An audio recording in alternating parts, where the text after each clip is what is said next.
Hello అండి. ఇవాల్టి video వచ్చేసి థంబ్‌నెయిల్ చూసే ఉంటారు కదండి. పచ్చిరొయ్యలు, కోడిగుడ్డు ఇంకా ములక్కాడ కూరండి. చూస్తున్నారు కదా. ముందుగా ఒక కడాయి అయితే తీసుకున్నాను. అందులోనికి ఒక 3 గరిటెల వరకు ఆయిల్ అయితే వేసుకుంటున్నానండి. ఇది వేసుకున్న తర్వాత ఇప్పుడు కొంచెం పసుపు వేసుకుని బాయిల్ చేసి పక్కన పెట్టుకున్న ఎగ్స్ని ఒకసారి ఫ్రై చేసుకుంటున్నానండి. కొంచెం అంటే పైన లేయర్ ఫామ్ అయ్యేంత వరకు కొంచెం ఫ్రై చేసుకుని పక్కన పెట్టుకుంటున్నాను అనమాట. చూసారు కదా, ఈ విధంగా ఫ్రై అయితే సరిపోతుంది.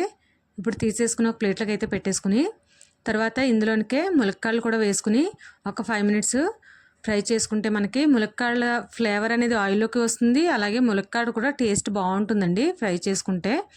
అలా తీసుకుని అవి కూడా పక్కన పెట్టేసుకున్నాక ఇప్పుడు ప్రాన్స్ వేసుకుని కొంచెం పసుపు వేసుకుని ప్రాన్స్లోంచి ఎక్కువగా మనకు వాటర్ అయితే రిలీజ్ అవుతుంది కదండి. ఆ వాటర్ అంతా పోయేంత వరకు ఒక 5 to 10 మినిట్స్ అయినా పడుతుంది. ఇలా ఫ్రై చేసుకుంటే మనకి టేస్ట్ అనేది బాగుంటుంది.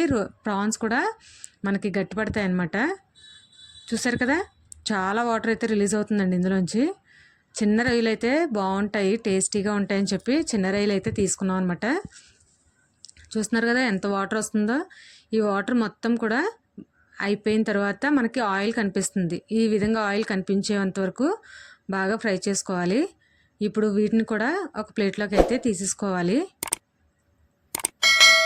చూడండి మంచిగా అంటుకుంటుంది కొంచెం, అంటే ఆయిల్ కొంచెం తగ్గిందనమాట. మనం ఎగ్స్ ఫ్రై చేసాము, ములక్కాళ్ళు ఇంకా ఇవి కూడా వేసాం కాబట్టి మరలా కొంచెం ఆయిల్ అయితే యాడ్ చేశానండి నేను. దీంట్లోనికి ఒక 4 చిల్లీస్ వరకు యాడ్ చేసుకుని అలాగే ఒక 3 మీడియం సైజు ఆనియన్స్ని కూడా యాడ్ చేసుకున్నాను. ఒక రెమ్మ కరివేపాకు కూడా వేసుకుని ఇవి ఫ్రై అయ్యేంత వరకు మంచిగా ఫ్రై చేసుకోవాలి. మీడియం ఫ్లేమ్లోనే పెట్టుకున్నానండి. మంచిగా కలర్ చేంజ్ అయ్యేంత వరకు కూడా ఫ్రై చేసుకోవాలి. ఇప్పుడు కొంచెం ఉప్పు అయితే యాడ్ చేస్తున్నాను, కొంచెం త్వరగా ఫ్రై అవుతాయి కాబట్టి కల్లుప్పు అయితే యాడ్ చేశానండి. ఇప్పుడు ఒకసారి మంచిగా కలిపేసుకున్నాక ఇవి కలర్ అయితే చేంజ్ అయ్యేంత వరకు మంచిగా ఫ్రై చేసుకోవాలి. చూసారు కదా, ఈ విధంగా కలర్ చేంజ్ అయ్యి ఆనియన్స్ బాగా మగ్గిన తర్వాత ఒక స్పూను అల్లం వెల్లుల్లి పేస్ట్ కూడా వేసుకుంటున్నాను. ఫ్రెష్గా దంచిన పేస్ట్ అయితే వేసుకోవచ్చండి. నా దగ్గర ఆల్రెడీ పేస్ట్ చేసి పెట్టుకున్నాను కాబట్టి ఇంకా అది వేసేసుకున్నాను. అది వేసుకుని ఒక్కసారి పచ్చివాసన పోయేంత వరకు కూడా ఇది కూడా బాగా ఫ్రై చేసుకుంటున్నాను. తర్వాత ఇప్పుడు ములక్కాడలు ఫ్రై చేసి పెట్టుకున్నవి వేసేసుకుంటున్నాను. ఇవి కూడా ఒక 2 మినిట్స్ వేసుకున్నాక ఇప్పుడు ఇందులోనికి ఒక చిన్న టమాటా అయితే కట్ చేసుకున్నానండి, ఎక్కువ కాదు. ఎందుకంటే కొంచెం గ్రేవీగా వస్తుందని చెప్పేసి చిన్న టమాటా అయితే వేసుకున్నాను. ఇది కూడా కొంచెం టమాటా మగ్గేంత వరకు వేయించుకోవాలి. ఇప్పుడు ఇవి మగ్గిన తర్వాత ఇప్పుడు ఫ్రై చేసి పెట్టుకున్న ప్రాన్స్ని కూడా వేసేసుకుని అవన్నీ కూడా బాగా కలిసేలాగా కలుపుకోవాలి. చూస్తున్నారు కదండి, ప్రాన్స్ కూడా మనకి గట్టి పడతాయి కాబట్టి అవేమీ విడిపోకుండా మంచిగా ఉంటాయి. ఇలా ఒకసారి అంతా కలుపుకున్నాక ఇప్పుడు అవి కొంచెం మగ్గేంత వరకు కూడా ఆయిల్ చూడండి కనిపిస్తుంది మనకి. ఆయిల్ సపరేట్ అవుతుంది, బాగా మగ్గించుకోవాలి. ఇలా మగ్గించుకుంటే మనకి టేస్ట్ అనేది చాలా బాగుంటుంది కూర. ఇలా తర్వాత ఇప్పుడు కారం అయితే ఒక 2 స్పూన్ల వరకు వేసుకుంటున్నానండి. ఒక 4 చిల్లీస్ వేసాను, అలాగే 2 స్పూన్స్ కారం కూడా వేసుకుంటున్నాను.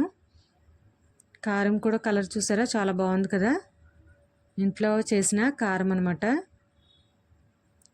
ఇవి కూడా ఒకసారి బాగా అన్నీ కలిసేలాగా కలుపుకొని ఇప్పుడు ఇందులోనికి వాటర్ వేసుకోవాలండి.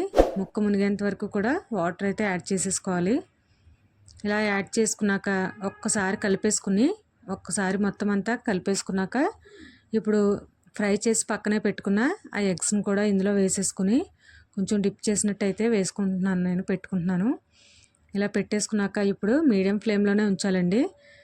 తర్వాత ఒక 5 to 10 మినిట్స్ తర్వాత మనకి ఈ విధంగా మంచిగా బాయిల్ అవుతూ ఉంటుందన్నమాట. ఈ టైంలో మనం ఇందులోనికి ఇప్పుడు కొంచెం ధనియాల పొడి, జీలకర్ర పొడి ఇంకా మసాలా పౌడర్ కూడా యాడ్ చేసుకుంటే బాగుంటుంది. ఇలా కూర దగ్గరికి అవుతుందనగా యాడ్ చేసుకుంటే మనకి ఆ స్పైసెస్ అన్నీ తెలుస్తాయి, బాగుంటాయి అన్నమాట. ఒక స్పూను ధనియాల పొడి వేసానండి, ఒక 1/2 స్పూను జీలకర్ర పొడి కూడా వేసుకుంటున్నాను. అలాగే ఒక స్పూన్కి కన్నా తక్కువేనండి గరం మసాలా కూడా వేసుకున్నాను అనమాట. ఇలా వేసుకుని ఒకసారి మొత్తం అన్నీ బాగా కలుసుకోవాలి. ఇలా మొత్తం కలిపేసుకున్నాక ఇప్పుడు ఒక్క 5 మినిట్స్ సిమ్లో అయితే పెట్టేసుకుంటున్నానండి. మనకి ఎక్కువసేపు అవసరం లేదు. మసాలాలు వేసాక ఒక 5 మినిట్స్ సిమ్లో పెట్టేసుకుని మీడియం టు సిమ్ అయితే చేంజ్ చేసేసుకుని 5 మినిట్స్ వదిలేస్తే చూసారు కదా ఆయిల్ కూడా పైకి వచ్చేసింది.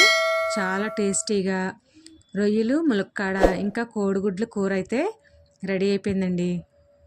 చూసారు కదా, ఇదండి ఇవాల్టి వీడియో. మీకు కనుక నచ్చినట్లయితే please like, share and subscribe our channel. Thanks for watching this video.